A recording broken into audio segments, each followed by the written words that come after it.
Season 3, episode 2. Welcome back at it, man. Today, we're talking none other than Bafana Bafana, South African national team, the male side. So, what we're talking about today is youth versus experience. Which alternative or which option do we go for to get into Qatar 2022? And like the coach said, to qualify for AFCON 2023. So we recently saw the 2 games that Bafana played. The first one was a draw against Zimbabwe. The second one was a surprising win against Ghana, the Black Stars of Africa. So if you took a look at those 2 games, you'll realize something odd about the national setup, man. It was full of relative unknowns and full of the youth side, kids that we hardly heard about, before the Bafana games. Like I'm not sure a lot of people knew about Ethan Brooks, for example, but when the Bafana game came on, they're like, hey, this kid has something. Not a lot of people knew about the goal scorer Hlongwane, but then people are like, hey, this kid has something. Not a lot of people knew about Evidence Mahopa, but now it's like, yo, this kid has something. So now it leads us to a huge debate as what is our general direction with the national team? Do we fully trust the youth to go forward?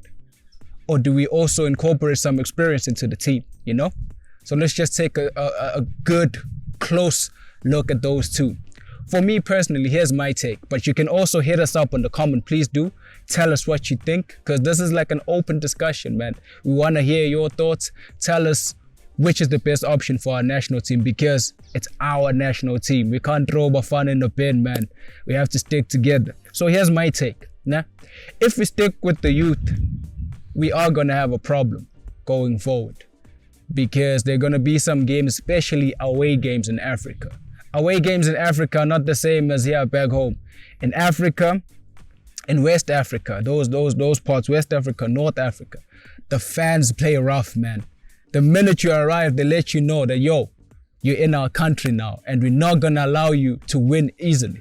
You're in the hotel, they'll be camping outside, making noise like crazy to make sure you don't get enough sleep.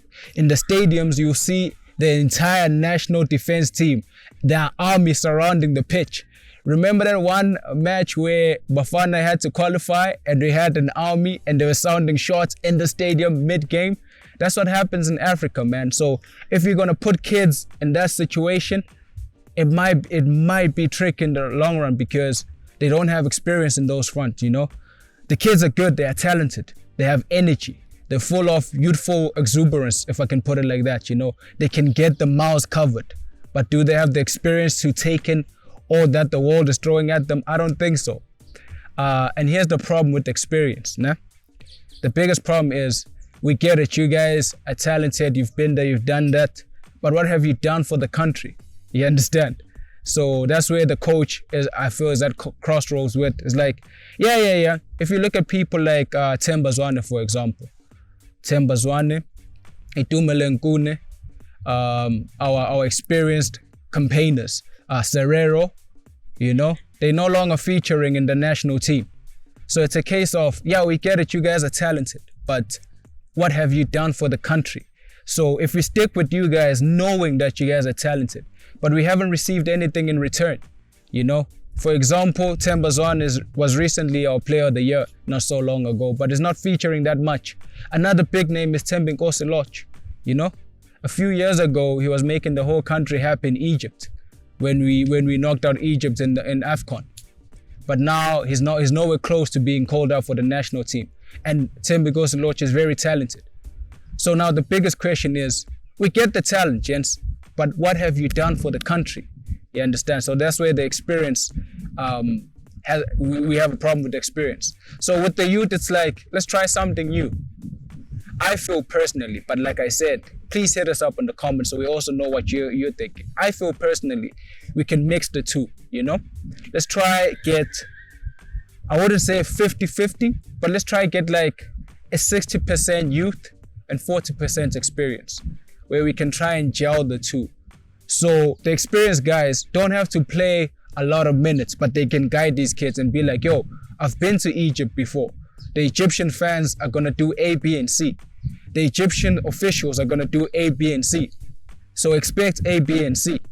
And then during the game, where I can't cover the distance anymore, the coach, I can raise my hand. Yo, coach, you can take me out now. Maybe 50th minute, 60th minute.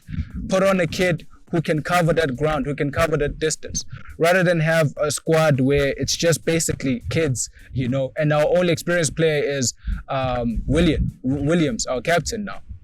And I think he's like 30, if I'm not mistaken.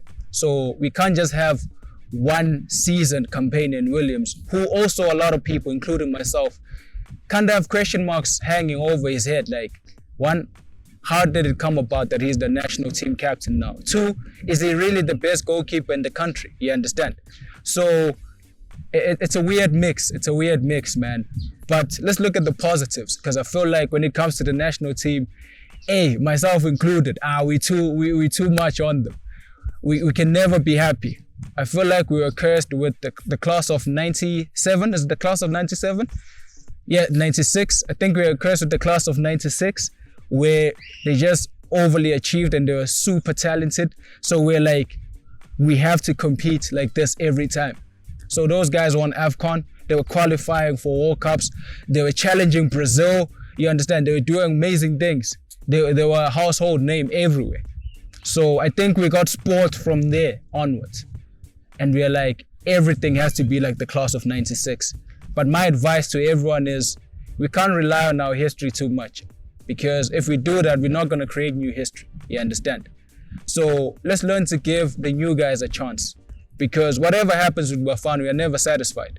When we drew against Zimbabwe, the whole nation was bashing them. How can you draw against Zimbabwe when they have 15 of their star players missing? When we won against Ghana, they're like, it's not the same Ghana. You know, like, what do you guys want? It's not the same Ghana. What's going to happen when we go to Ghana, when we go to Accra? Man, we're not in Accra at the moment. We just won at home. Can we just be happy about that, you know? I feel like the national team needs our support. Every time something happens, Bafana. Twitter is a mess every time Bafana plays. People are gonna be like, I'm not gonna watch Bafana. I'm not gonna waste my time. I just know Bafana is gonna lose. Keep in mind, these guys are also human. They have social media platforms as well. Imagine if I was a player, I log into my social media. Before a game, I'm like, but the country doesn't have faith in us, man. Now I have to go out and perform for that country that doesn't believe in me. Psychologically, it messes me up, you know? And I can't give 100% knowing it's not appreciated. So I feel like as a country, we should come together and support the national team regardless. Because the potential is there. We saw in the 2 games. If we can win our home games, and if we can get at least 2 draws away, we will be through to the next round. And most people will be like, the next round? Because remember, in the CAF section, there's 10 groups first. The top team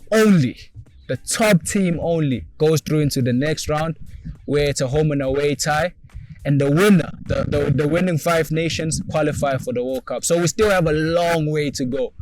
But our first step, and right now we're on top of our group. If we can keep it like that, I genuinely believe we can go through to the next round. If we just win our home games and make sure we get at least like 2 draws away.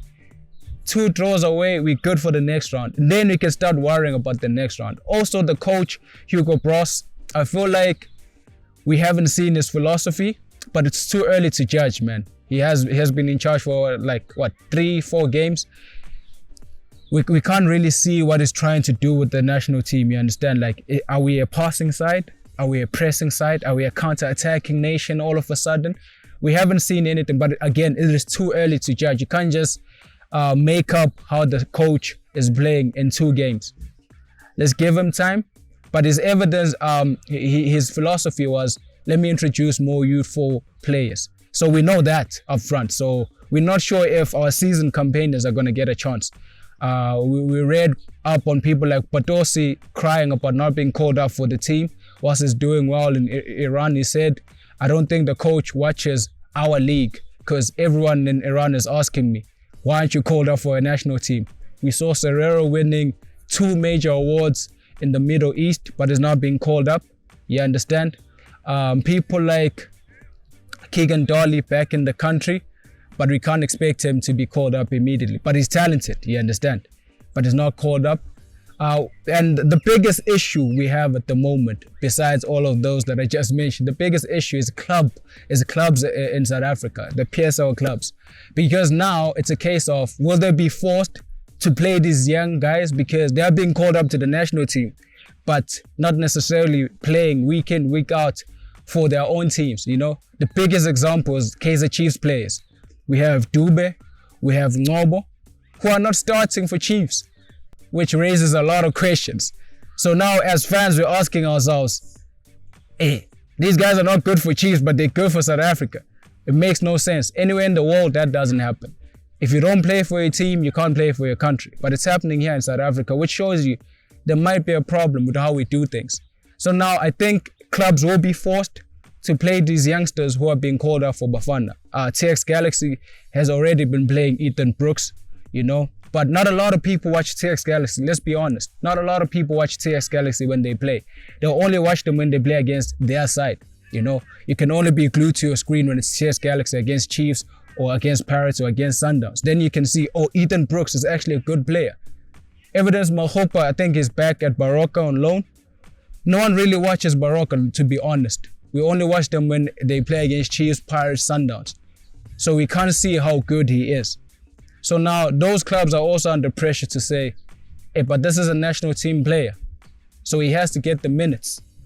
But that also messes up with our own structure as a team, because now you have to include people in your plans that initially you didn't have them in your plans because they're being called up for the national team. So it's creating a lot of friction, and I hope COSAFA and the PSL can come together and talk about a way forward, because I feel like we've been clashing for way too long. Way too long. It's not about politics at this point. It's about our national team. We need to start qualifying for these major tournaments, man. And we can only do so if we can have honest conversations with ourselves as a country, as organizations.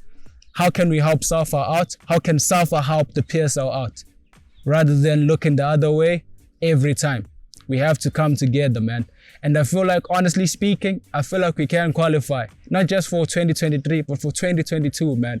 I don't know about you. If it requires the whole nation to save money, to go to Qatar for one game, we can start saving right now, man. So, I don't know. One thing you can do, though, is hit us up on the comment section. Tell us what you think. Tell us which approach should we use, experience or youth. Tell us what you think. Tell us that, hey, LM10 is the best to do it. That's what I want to hear. Tell us all those things, man. But most importantly, don't forget to like, subscribe. I already said comment, so I'm not going to repeat it. From myself, LM10, Ahmad, it's been a pleasure. See you next time. Season 3, Episode 2. Peace out.